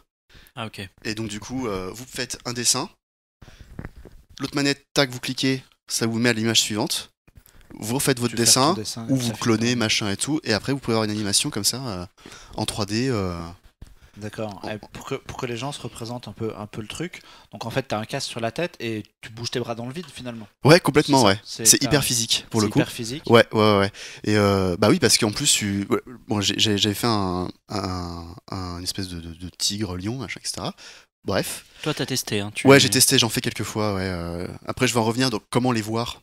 Je vais revenir plus tard là-dessus. Mais en gros, oui, à un moment, tu te rends compte c'est comme si tu payais ton plafond, quoi. C'est-à-dire que j'étais dans mon modèle 3D, dans mon lion, en fait. Et j'étais, voilà, alors là, je fais des grands mouvements de bras et tout. Mais j'étais vraiment en train de peindre, pour peindre le dessus du lion. Je me suis mis dans son ventre et j'ai peint comme ça, tu vois, parce qu'il était assez gros, tu vois, dans l'univers. Ouais, parce qu'en fait, tu modélises en fait ton truc en 3D. Ah, mais en fait, t'es dans une pièce, tu vois, tu peux évoluer comme ça. Ouais, et c'est comme si t'avais une espèce de maquette virtuelle de. Complètement. de T'es trucs que tu dans un dessines. cube virtuel et tu peins ce que tu veux là-dedans, quoi. D'accord. Et du coup, On va donc... faire ça avec des bibelots à côté, quoi. Ah non, ouais, clairement, ouais. Non, j'ai T'as besoin des d'un connaissances qui espace se sont quand faites très même, très et mal ouais, c'est ça, ouais. là-dessus, pétage de dents et tout, en chutant sur une table basse. Donc, Ouais. Ah bah ouais, non, ils préviennent avant de bien. Voilà, il y a tout un.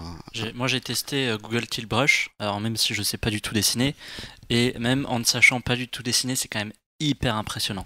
On a vraiment l'impression de rentrer dans son dessin. Moi, j'avais dessiné un cube, quoi, une connerie. Et j'avais dessiné un cube en 3 dimensions et je tournais autour, je pouvais rentrer dedans et tout, c'était vraiment extrêmement impressionnant. Ouais, on peut créer son univers autour de soi. Et quoi. puis Complètement. en plus de ça, tu peux aussi, c'est pas juste du dessin, c'est que tu peux mettre de la texture, tu peux mettre de la lave, tu peux Voilà, mettre des effets des spéciaux, pierres, je parlais, des effets spéciaux, des choses comme ça. Tu peux changer, voilà, tu peux peindre avec en marqueur, c'est genre ou un grosse peinture à l'huile. Tu peux peindre avec de la lave, quoi. Ouais, tu vois. carrément. Ouais. Mais par exemple, quand tu sais pas dessiner, quel est l'intérêt vraiment? À part l'expérience une fois, tu le fais une fois, mais après. Bah, c'est De une autre le manière. refaire. C'est une autre manière de dessiner. Moi, je suis pas un excellent dessinateur, et c'est vrai qu'avec ça, le fait de me rendre compte d'être en univers et de le voir comme ça en 3D, Mhm. ça, bah, la perspective déjà, bon, bah, je sais, c'est un truc en moins à faire, quoi. D'accord. Et c'est tellement, bah, quand t'as fait ton cube, t'as pu joindre les coins du cube Ouais. facilement. Ouais. C'est vraiment, comment dire, très, C'est- gameplay, c'est très jouable. C'est peut-être plus C'est intuitif. C'est intuitif. C'est ce voilà, que j'allais merci. dire, c'est peut-être plus instinctif de dessiner de la 3D en l'air en fait, alors que quand tu traces un cube sur Ouais, une à main feuille de levée, papier, comme ça. c'est toujours un peu étrange parce que C'est autre ton chose, truc c'est est ça. à plat en fait. C'est Là, tu peux vraiment laisser aller ton imagination. complètement. et- Ouais. En plus, tu peux clairement faire des mandalas, des trucs comme ça. Ouais, tu peux faire des trucs assez ouf. Alors, Ouais. moi, je me rappelle de la vidéo dont tu parlais, là, de Glenkin et de la petite sirène. C'était un peu étrange parce que lui, il dessine en 2D. C'est quelqu'un qui fait Ouais. de l'animation traditionnelle à plat. Et du coup, il dessine son personnage en 2D, mais qui est en même temps en relief. Et je pense que s'il tourne autour, ça doit devenir tout bizarre, en fait. Oui, bah oui, ça fait une espèce de tout plat. Oui, ça doit être. Ouais, tout ça plat, devient ouais, c'est décalé, ça. ouais.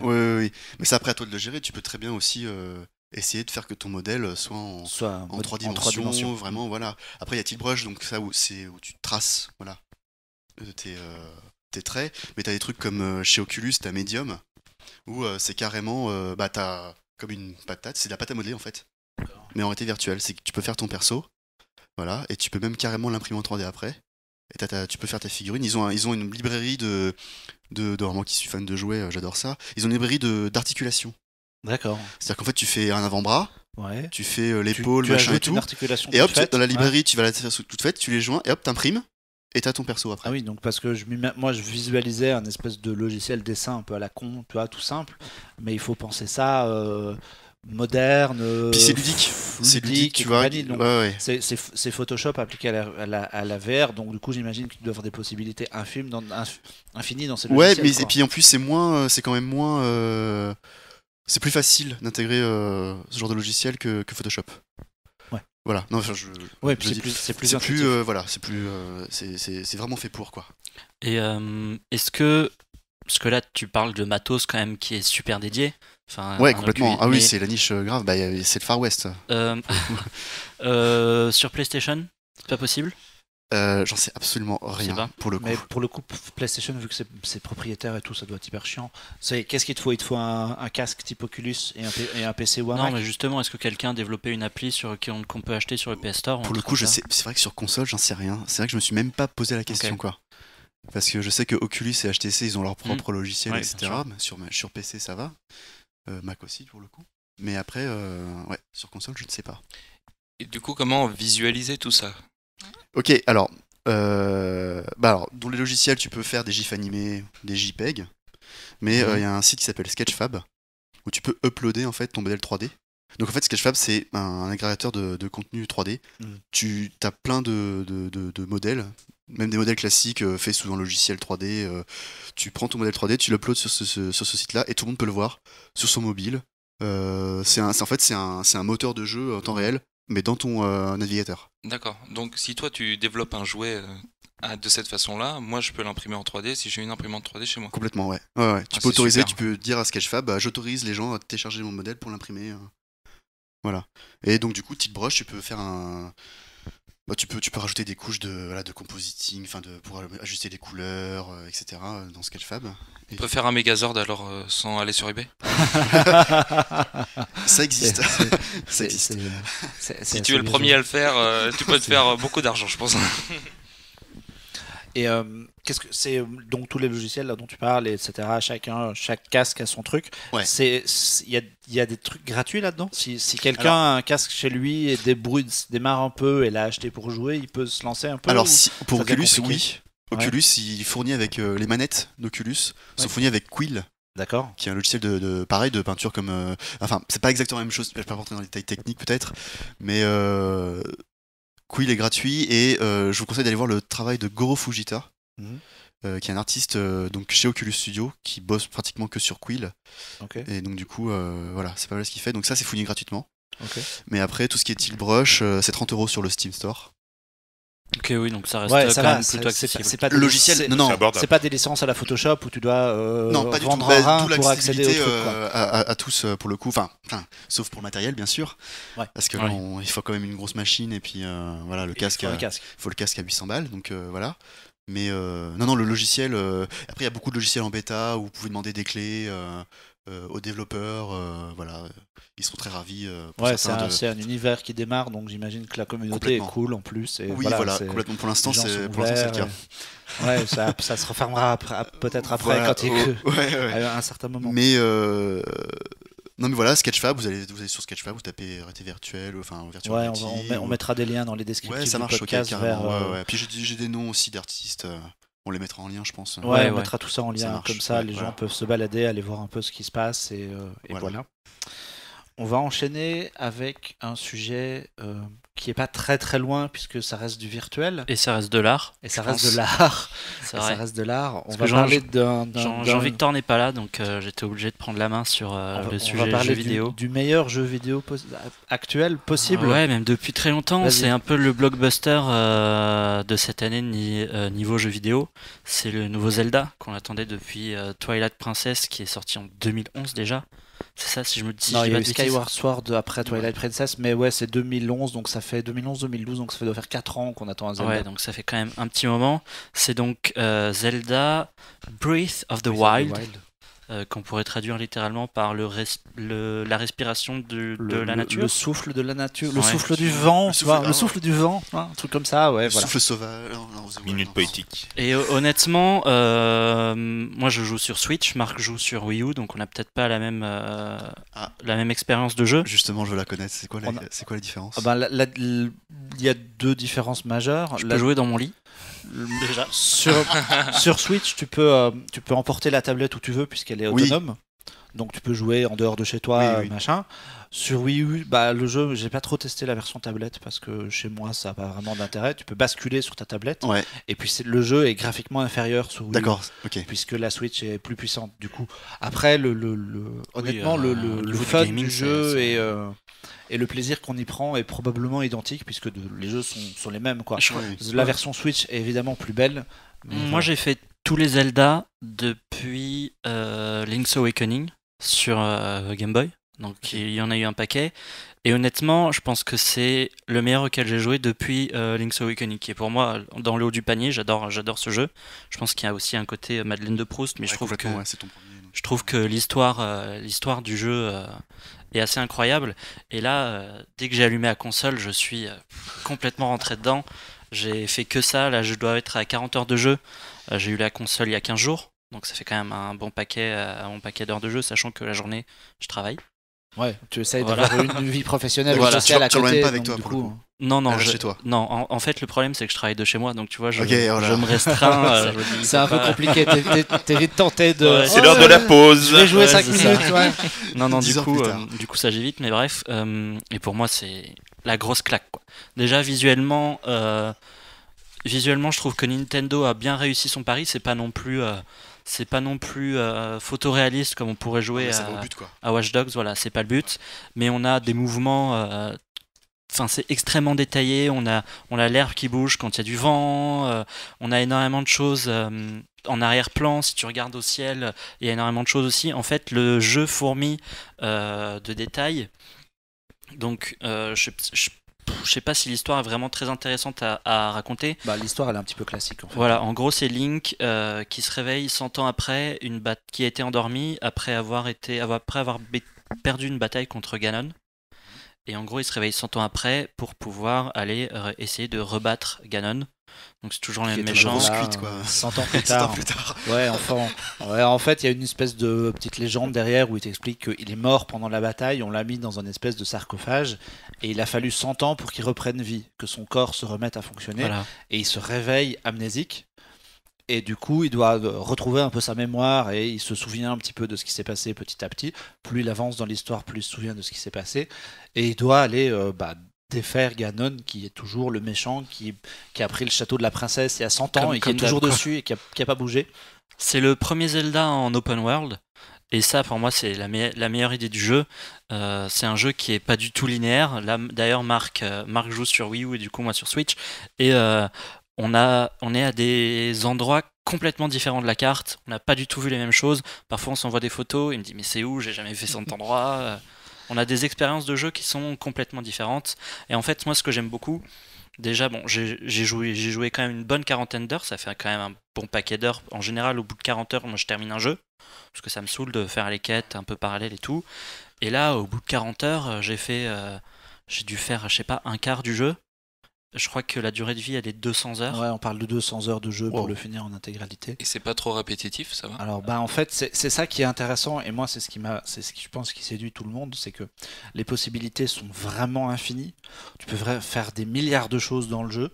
Tu peux Et cuisiner l'univers des pommes, est- tu peux Du crafting, tu peux tout cuisiner ça. des Ouais. plats, tu peux faire de la luge, tu peux faire de l'escalade, Et tu peux tout, aussi tuer des gens. tout est utile, tout est attrayant, parce que tout est joli, tout est beau, tout est bien fait. C'est pas compliqué, tu galères jamais pour cuisiner, par exemple, c'est hyper simple. Faire des potions, c'est tout simple. C'est pas compliqué. Moi, j'avais joué à des jeux dont Zelda s'inspire un peu de Witcher et Skyrim, notamment, pour ceux qui connaissent. Et bah, les univers sont un peu dans le même esprit, mais tu as toujours une limite à ce que tu peux faire. Et puis tu as toujours des trucs hyper chiants. Dans Skyrim, essaye de comprendre, en ouvrant le jeu, comment faire une potion. C'est imbitable. Tu as 1000 menus dans tous les sens. Là, tout est fluide. Tout est tout le temps fluide. Et tout sert ton personnage. Tu avances pas forcément dans l'histoire, mais chaque quête que tu vas faire te donne un objet qui va te permettre d'avancer un peu plus ou d'avoir un peu plus de puissance, de te protéger un peu mieux. Tu vas gagner une tenue qui va te permettre de monter en compétences. Et les possibilités sont hyper vastes et la mythologie qui a été créée est superbe. Et moi, je joue depuis évidemment très longtemps. C'est le premier jeu où on en discute vraiment entre nous, entre joueurs, comme on se raconterait, je sais pas, comme si on avait vu le dernier Game of Thrones tous ensemble et que on se spoil et tu fais attention si tu l'as vu, machin. Et il y a vraiment une mythologie et un univers mis en place qui font que on a tous des expériences hyper différentes et on s'emmerde jamais. Et pourtant, moi, je suis le premier à, dès qu'il y a de la quête secondaire un peu chiante avec ramasser des poules et à les mettre dans un Ouais, il y a des enclos. expériences comme tu ça, vois. ouais, en tuant des poulets infinis. Ouais, il y a vraiment, c'est vraiment un super jeu. Le monde est ouvert intégralement, mais de manière bien pensée. Donc tu peux pas accéder à tout maintenant. Tu peux pas. Alors techniquement, en fait, tu peux T'es aller. sur- tu peux T'es tout sur faire. une île en fait? Parce que si tu me dis que tu peux aller partout, Tu peux aller partout. la fin du monde elle est où? Enfin, la Alors fin ouais, du monde, ils ont un peu triché là-dessus. Alors moi où j'en suis, tout est entouré d'eau. Donc au bout d'un D'accord, moment, oui, ça va je devenir une espèce d'île géante. J'ai Je pas pense- parce révélé que toute la carte encore. Alors moi, c'est pas en Enfin, après, tour- on est tous sur des j'ai- îles géantes. Hein. J'ai été, Ouais, voilà, c'est ça. Non, mais c'est vraiment ça en fait. J'ai été un peu au nord de la carte et je crois que c'est pas de l'eau, mais c'est un truc genre un immense, enfin un espèce De de fossé fossé façon, qui est pas traversable, qui est trop loin. Il y a un truc au fond. Je vois qu'il y a. Mais genre, il est pas traversable, mais enfin, oui, mais après, c'est. Oui. Ils essayent vois, de délimiter voilà. la carte juste de manière plus ou moins Parce réaliste. que est-ce qu'ils te c'est font pas croire que juste, tu pourras quand même le traverser plus tard? Non. Ok, c'est c'est ça, pas du là tout, c'est ouais. vraiment. Tu Bah, sais. En plus, t'as une carte de toute honnêtement, façon. Ouais. les heures de jeu qu'on passe à traverser de la plaine et Ouais. à faire, Oui, après, à faire c'est sûr, vraiment oui, des non, kilomètres à cheval, il y a vraiment, putain, c'est vraiment très très vaste. Et le jeu fourmille de détails, c'est-à-dire que moi, je pourrais passer 2 heures à essayer de grimper une montagne juste parce que je sais que au-dessus, il va y avoir peut-être un truc. Oui, parce que j'ai vu qu'il y avait un truc d'endurance aussi pour Ouais, il y a un grimper, niveau un truc comme d'endurance ça. où tu ouais. peux, voilà, plus tu cours, plus tu fais diminuer un petit niveau. En fait, de temps en temps, il doit reprendre son souffle. Voilà, c'est ça l'idée. De D'accord. temps en temps, il doit reprendre son souffle. Quand tu fais de l'escalade, il faut que de temps en temps, il y ait une petite plateforme sur laquelle il peut se poser 2 secondes, reprendre son souffle et repartir. Mais l'escalade dont tu parles, en fait, tu peux tout escalader dans le jeu. C'est le premier jeu vraiment où tu peux tout escalader sans limite. Quand tu joues à un Sans Assassin's vieux Creed, blog qui te cloque. Ouais. Ouais. et puis, en fait, les mecs ont pensé à tout. Parce que comme tu peux grimper partout, ben, en haut de chaque montagne, ils ont mis un truc. Tu vas pas grimper juste en haut de la Genre montagne un parce que coffre. tu peux. Il y aura Ouais. une connerie en haut de la montagne, ou pas une connerie. Il y aura un super objet que tu découvriras que si jamais tu es allé en haut de cette montagne. Oui, Clément. Et tout ça, comment tu le sais? Est-ce qu'il y a une communauté de joueurs qui partagent Ouais. toutes Alors- leurs expériences? alors, Oui, il y a- sans il y a- doute. Mais Nous, on en parle entre nous en fait. Moi, j'en parle avec des collègues, j'en parle avec des amis, et on s'échange des En fait- astuces un peu. Et on se dit, En fait, c'est pas vraiment du savoir, c'est plus de l'envie. Tu te dis, putain, c'est stylé. Alors j'ai envie d'aller voir ce qu'il y Ouais, a au fond, là-bas, au-dessus. j'y vais, je Voilà, prends mon c'est cheval ça. et j'y vais. Et puis rien n'est Ah ouais. obligatoire dans ton expérience de jeu en fait. Donc tu peux monter tout en haut de cette montagne et t'emmerder pour récupérer l'objet super important qui est intéressant, mais tu peux finir le jeu sans lui. J'ai- genre j'ai- même, tu peux j'ai un- le faire Ah, sur c'est 2 pas heures, quoi. obligatoire Non, de c'est faire pas obligatoire. Rien des n'est qualifs. obligatoire en fait. Moi C'est j'ai ça un, qui est un pote qui est qui vient de intéressant. finir le jeu, là il y a passé 30 heures. Tu vois, il a fini l'histoire en y passant 30 heures.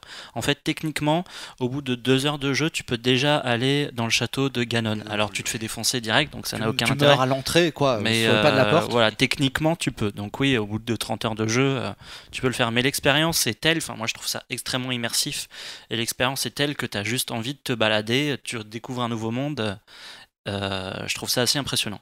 Ouais, ils ont géré les jours, les nuits, la météo. J'ai vu passer un truc sur Twitter ou un extrait d'une interview où le producteur du jeu chez Nintendo expliquait que ils ont tellement pensé à des petites choses, des micro détails, qu'ils ont enregistré le bruit d'un monstre qui se cure le nez. Donc les monstres ne font Ça, ouais. pendant quand les monstres ont des petits camps autour de feu ou de machin, ils ont des petites attitudes de on est autour du feu, on chasse la bestiole qui est pas loin, et il y a un mec qui se cure le nez. Voilà, pour arriver à ce niveau de détail, de précision dans le truc, ça veut dire que les mecs sont vraiment. C'est sur la pensés, pochette du quoi. jeu, ça aussi.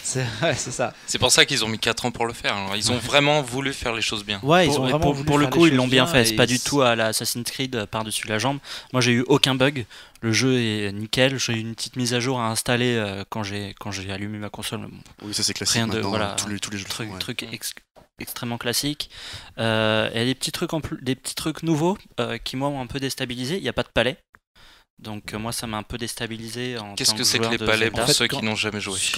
Quand tu jouais au Zelda classique, en fait, tu avais des mondes, tu as une espèce de monde extérieur où tu te baladais, et régulièrement, tu avançais dans ta quête, tu faisais des espèces de donjons dans lesquels il y avait un boss à tuer, un objet à récupérer, et cet objet-là te donnait accès finalement à la suite du jeu. Parce D'accord. que parce que les portes étaient verrouillées, des accès de la carte étaient verrouillés. Et du coup, tu étais obligé de passer par là et de vaincre le mec en haut de sa tour pour récupérer l'objet qui te permettait d'avancer plus loin. Comme le truc est en open world, il n'y a plus ça. Et du coup, c'est peut-être ma mini frustration moi là-dessus, c'est que les palais dans les Zelda précédents, c'était un gros truc. Ouais. Il y en avait 7, 8, on avait dans des univers, etc. Et là, finalement, moi, je trouve que ça manque un peu. Alors, un tout petit peu parce qu'il y a quand même 4 espèces boss. Puis, en fait, il y a dans l'histoire, il y a 4 espèces de créatures géantes qui sont des robots animaux, un éléphant, Ah, tout de suite, Romain. un éléphant. Il y a une des robots dans Zelda. micro-dimension avec un tout petit peu de technologie, une toute petite steampunk, dose de technologie, vaguement steampunk. Steampunk, oui, enfin, c'est un peu technologie, sachant qu'il a presque un iPad. Il se balade avec quasiment un iPad, une tablette.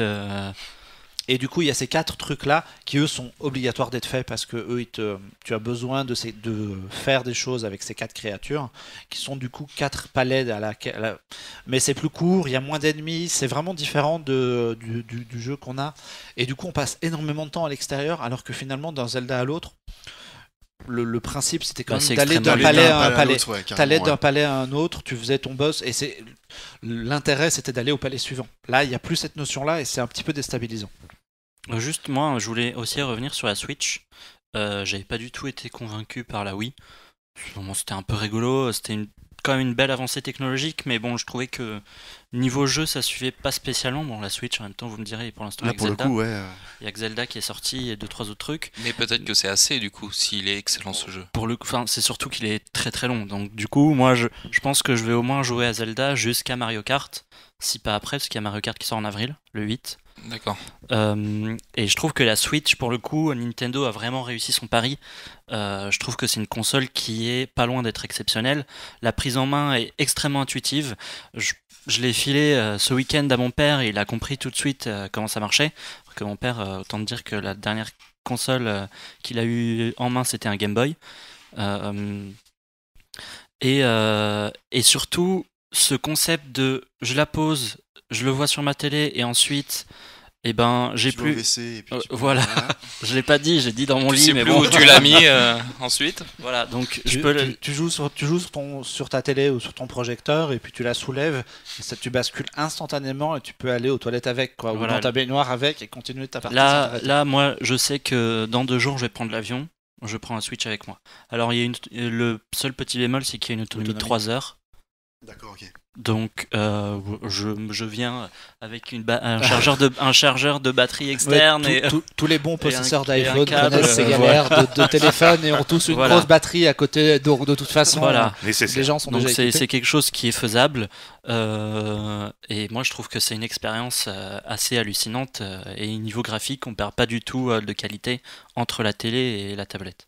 Mais du coup, pour l'instant, avec Zelda, tu n'as pas testé toutes les fonctionnalités multijoueurs de la Wii Non. De la Wii, de la Non. Switch. Moi j'avais testé le truc avec les crackers là. Ça me dit rien. En gros, c'est.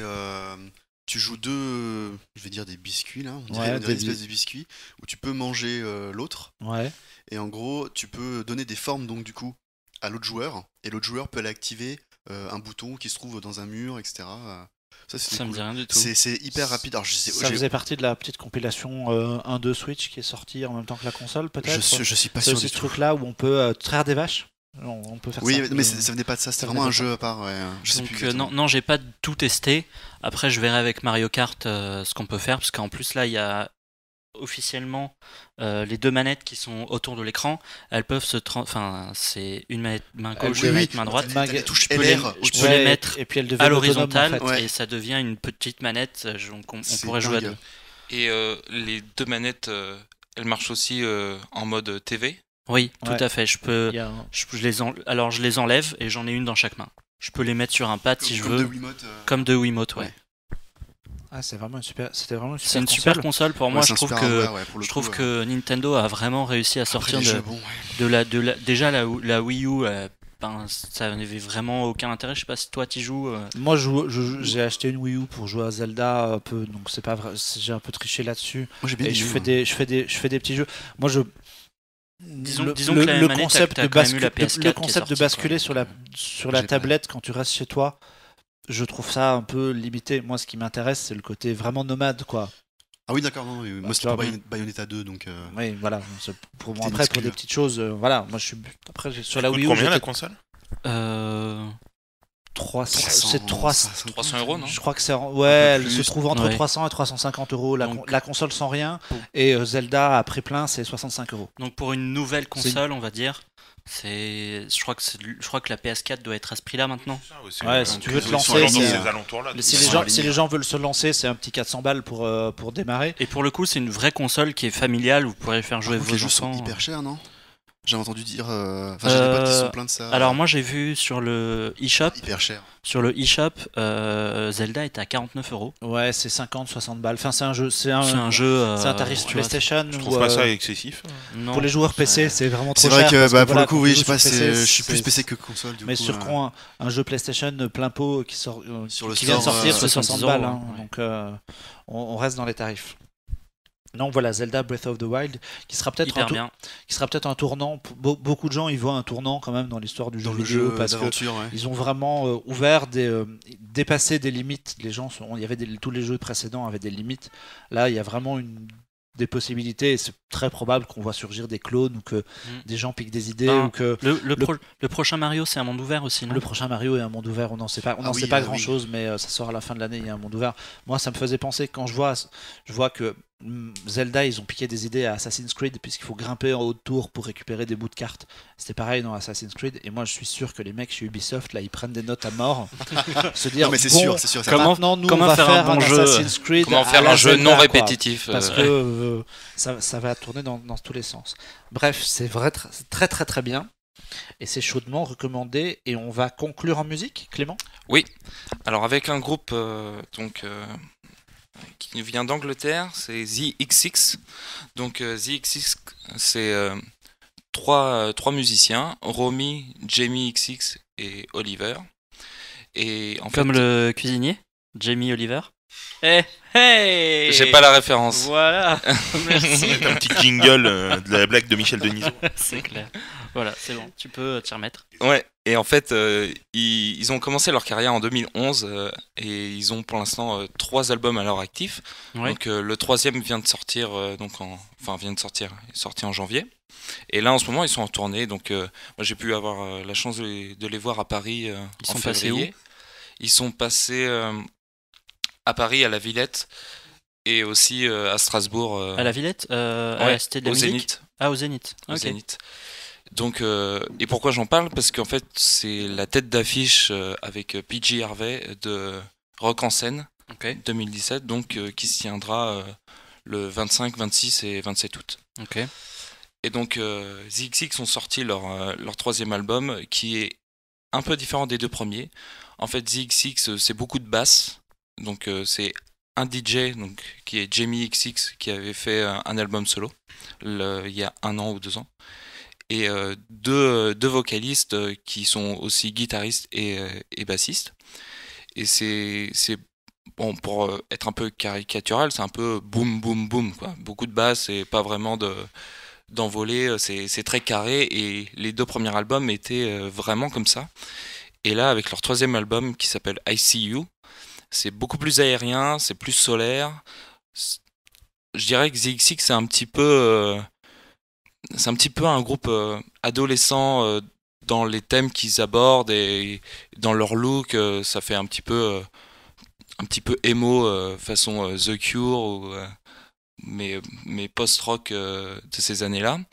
Et du coup, leur dernier album est très surprenant parce que ça échappe un peu au carcan dans lequel ils s'étaient mis depuis le début de leur carrière.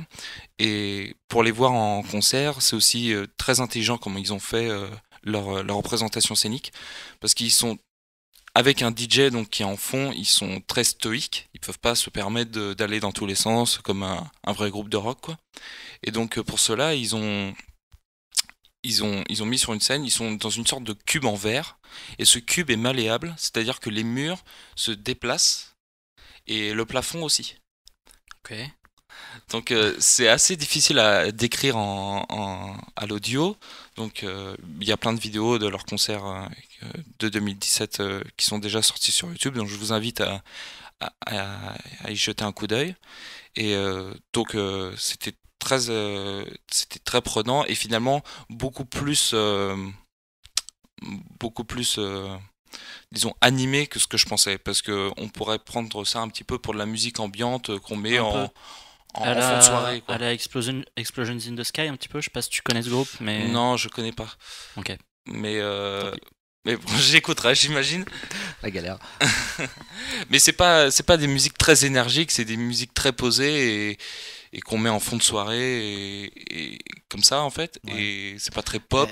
Est-ce que ça s'écoute, genre tu te poses chez toi, t'as envie de te détendre et voilà, t'écoutes ça un peu. Ouais, c'est mode- ça, Un absolument. peu, parce que moi je qualifie, c'est pas péjoratif quand ça vient de moi, de musique pour faire la sieste. Ouais, bah, Tu vois, mais ça m'arrive, j'ai des disques comme ça chez moi, je les écoute, je les mets et puis tu vois, tu t'endors et t'es bien quoi. ouais, c'est pas une musique pour sauter partout. Voilà. Et justement, ce qui est surprenant en concert, c'est que ils se laissent plus aller, ils font des covers et les gens dansent. Et en fait, moi, je m'y attendais pas du tout. Je pensais que ça allait être plus posé, où les gens n'allaient pas vraiment s'ambiancer. Finalement, à la fin, c'était comme si les gens sortaient de boîte. Donc, c'était super intéressant et assez inattendu. Et D'accord. au niveau de l'album, il y a des chansons que tu as préférées par rapport à d'autres? Je sais que tu en as en tête. Oui, alors il y a les deux hits qui sont sortis là, depuis le début de l'année, c'est Hold On et Say Something Loving. Donc bizarrement, bon, c'est deux hits et les paroles c'est sur les relations amoureuses. Donc c'est pour ça que je disais que ça fait un peu adolescent. Donc c'est un petit peu le côté Riverdale, on va dire de. Bien joué. Voilà, c'est de la teen music. Voilà. Et moi, celle que je préfère, c'est plutôt les chansons un peu plus intimistes. Et les chansons, par exemple, il y a une chanson, la chanteuse a perdu son père lors de la première tournée de leur premier album. Et c'est une chanson sur un hommage à ses parents. Et donc, c'est très, très intimiste. Et il y a aussi la dernière chanson de l'album, qui est une chanson, en fait, sur la vie du groupe. Parce qu'en fait, pendant longtemps, on s'est demandé, après le deuxième album, s'ils s'étaient pas séparés. Parce que, du coup, le DJ Jamie, il a fait un peu sa carrière en solo, et on se demandait ce qu'il en était. Et les deux vocalistes, il y en a une qui était à Londres et l'autre qui était à San Francisco. Et ils étaient un peu en froid parce que lui, Oliver, il avait des problèmes d'alcool. Ok. Et en fait, la dernière chanson, c'est un peu comme une chanson pour boucler la boucle et dire, en fait, nous, on s'était éloignés, on s'est retrouvés pour cet album. Et en fait, là où on est le mieux, c'est ensemble, en studio, quand il faut écrire de la musique et s'y remettre. Ah bah, Et très bien. tu seras rock en scène? Et à Rock en scène, en fait, moi j'aimerais bien y aller, ouais. Mais j'attendrai en fait de nouvelles têtes d'affiche parce que pour Qui est un- l'instant, Qui est la un petit line-up programmation. un peu plus dense n'est pour pas pouvoir fou- lâcher fou. le prix du billet quoi. Voilà, parce que l'autre grand festival de cet été, Ouais. c'est Lollapalooza à Paris, Ouais. Mhm. donc qui est un export du festival Lollapalooza en Europe, donc c'est la première fois. Donc il y en a un à Berlin par exemple où c'est par exemple la tête d'affiche chez les Foo Fighters. Pas Donc, dégueu. pas mal. Et ici en France, c'est les Red Hot Chili Peppers. Ah. Donc Bah, ça va se mettre bien. va. c'est quand même une belle tête d'affiche. ouais. Ça va, C'est on est pas mal. Voilà, et donc c'est pour ça qu'à côté, Rock en scène pour l'instant, c'est mon humble avis, mais ça fait un petit peu petit joueur. Donc après, si c'est l'occasion d'aller voir The XX, allez-y, prenez vos billets, et puis il y a déjà plein d'autres artistes qui sont annoncés, et puis on doute pas que très bientôt, il y a de nouveaux artistes qui vont être annoncés aussi. D'accord. Donc, et l'album ICU est dispo depuis le 13 janvier en numérique, en CD et en vinyle. Et en vinyle, oui, dans une très belle édition, parce que le disque est en miroir transparent, comme le cube dans lequel ils sont en concert. D'accord, ils ont. Ok. Ok. Eh ben, très bien, on arrive à la fin de ce podcast. On va remercier les gens qui nous ont accompagnés. On va aussi saluer les deux zigotos qui s'amusent sur la côte ouest américaine. Qui vont sûrement pendant nous que- écouter qui- sur leur radio. Ouais, qui nous écouteront sur la route 66 au volant Voilà, du c'est décapotable à travers le désert américain. Donc bonjour à Jean-Victor et à Mathieu qu'on retrouvera le mois prochain. Et puis merci à tous, merci Clément qu'on retrouve sur les réseaux sociaux un peu partout, chez nous sur CloneWeb. Merci Fred, Radio VL, Merci. les chroniques de Cliffhanger. Et puis merci Romain. Merci. Et bon courage pour la fin de prod de Moi Moche et Méchant. Il reste que quelques Merci. semaines. Quelques semaines. Le rush va être joyeux. Puis merci à tous. Et puis on va essayer de caler un tout petit peu de morceaux de XX pour finir. Mais comme Jean-Victor est pas là et que je suis pas très à l'aise avec le mixage son, je vous promets rien. Peut-être que ça va se finir brutalement. Vous verrez ça à l'écoute. Et puis nous, on se retrouve le mois prochain avec d'autres sujets, d'autres invités. Et à très vite. Allez au Exactement. cinéma, regardez des séries. Achetez des jouets, Ouais. lisez des BD, Écoutez de la musique. exprimez-vous, écoutez de la musique, jouez à Zelda et portez-vous bien. Ciao. Salut. Salut. Salut.